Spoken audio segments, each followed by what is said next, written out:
Salam sejahtera buat kita sekalian. Semoga dalam keadaan sehat walafiat. Perkenalkan, nama saya Henry Valentino Forensius KID. Saya salah satu dosen di program studi Teknik Informatika, Fakultas Teknik, Universitas Samratulangi. Baiklah, kita akan lanjut pembahasan materi yang ada di mata kuliah pengantar Teknik Informatika.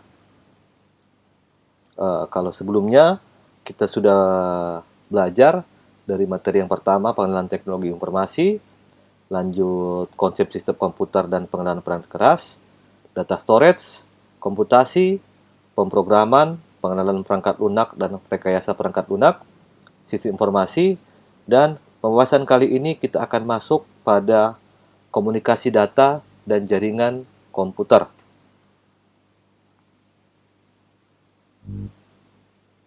Nah, kualifikasi jaringan komputer.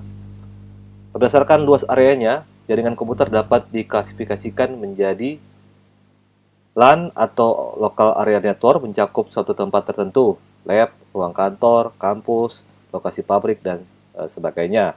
Terus ada MAN atau Metropolitan Area Network, mencakup luas satu kota contohnya. Terus ada WAN atau Wide Area Network, mencakup contohnya yang lebih besar lagi ke seluruh dunia ya. Nah, di sini kita melihat ada contoh simple LAN ya. LAN. Jadi ada beberapa komputer yang terhubung, dihubungkan oleh hub 1, 2, dan 3. Hub 1 dari beberapa komputer dan laptop, hub 2 juga begitu, 3, dan dihubungkan ke server. Dan semuanya bisa pengeluaran lewat printer, dan ada modem untuk internet contohnya. Itu untuk simple LAN. Terus Metropolitan Area Network, kalau di sini kita lihat di suatu kota contohnya ada MAN, di sini ada berbagai tipe LAN di sebuah organisasi atau sebuah perusahaan, terus dihubungkan ke MAN. Jadi dia lebih luas lagi.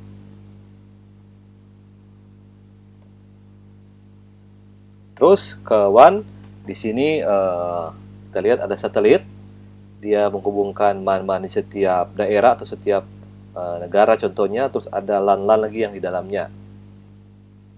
Nah, terus kita masuk ke internet. Internet adalah jaringan dari jaringan atau network of network. Internet adalah sebuah jaringan komputer berbasis protokol TCP/IP.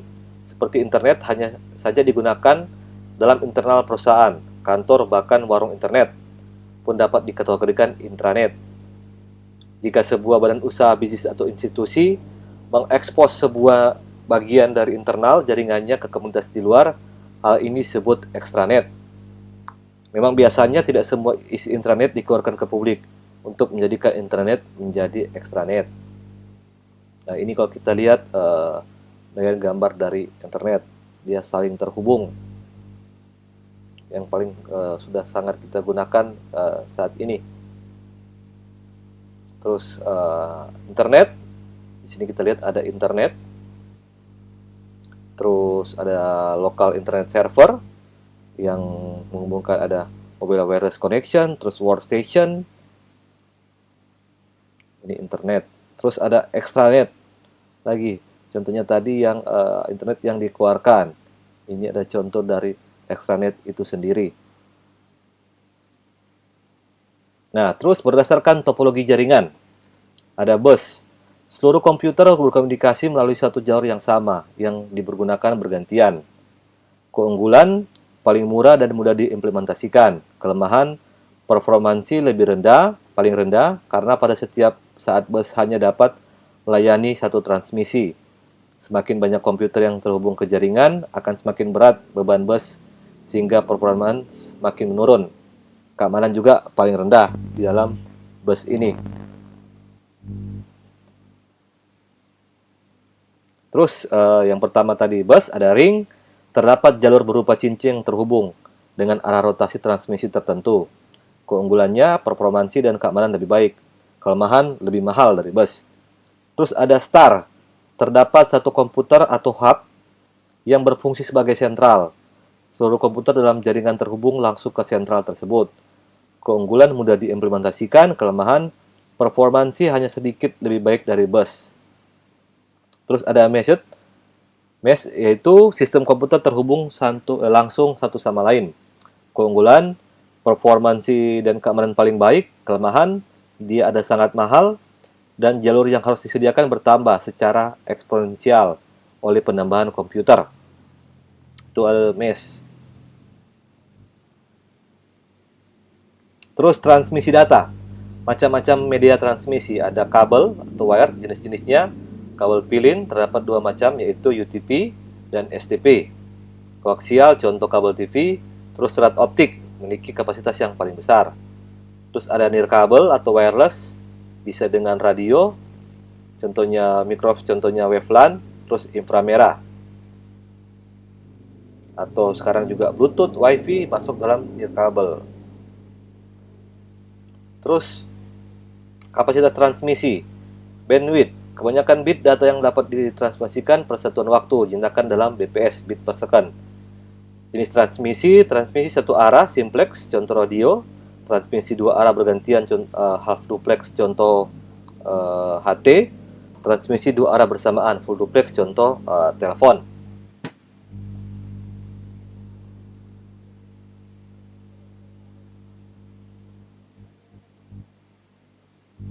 Terus arah transmisi, unicast, dari satu titik ke satu titik, contoh telepon. Multicast, dari satu titik ke beberapa titik, contoh server internet. Terus ada broadcast, dari satu titik ke semua arah, contoh pemancar televisi.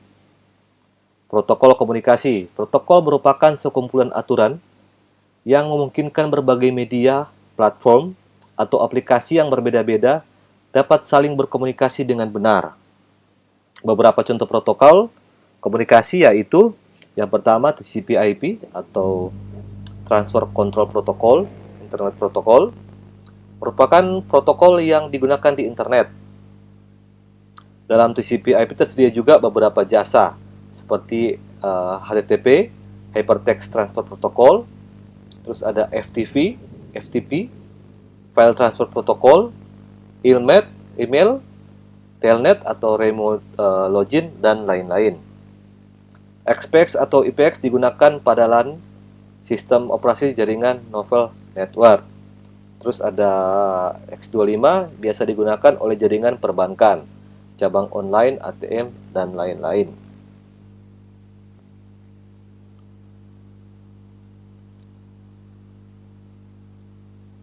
Nah, itu untuk materi di komunikasi dan jaringan komputer. Jadi di sini kita semoga dengan pembelajaran ini kita bisa mengerti, melihat dari klasifikasi jaringan komputer yang dari kecil yang kita biasanya gunakan di satu tempat tertentu, terus ada yang lebih besar, dan ada WAN yang sangat besar.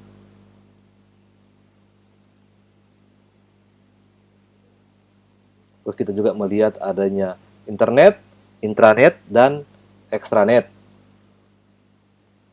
Terus kita juga lihat topologi jaringan yang bus, ring, star, terus ada mesh juga. Ada transmisi data yang dari pakai kabel dan nirkabel. Jadi perpindahannya menggunakan kabel atau juga sekarang tanpa kabel atau wireless.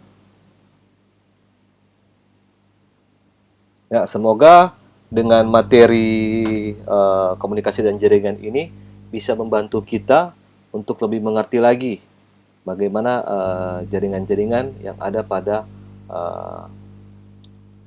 komputer atau internet atau daerah kita dalam materi yang sudah kita lihat pada pembahasan kali ini. Semoga bisa berguna buat kita semua dan saya ucapkan terima kasih.